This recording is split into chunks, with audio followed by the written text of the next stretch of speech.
mga hamon.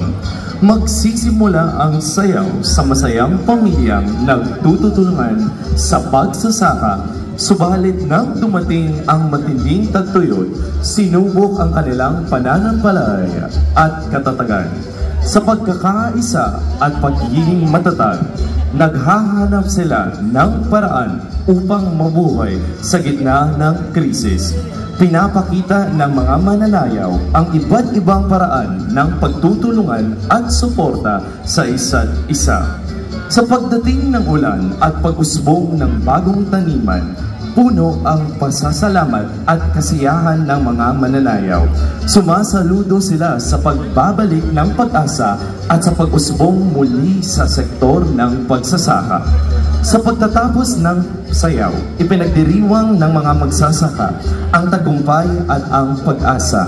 Pinapakita ng masiglang pagtatanghal ang espiritu ng pagtatyaga at determinasyon sa harap ng mga pagsubok. Tunghayan natin ang Norala National High School, kinatawan ng Bayan ng Norala.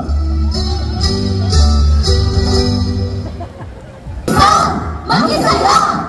Tinola!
tradisyon.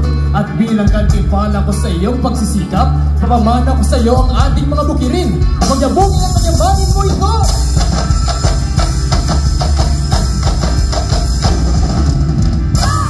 Magsinadla kita!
Festival 2024 sa Cotabato, ang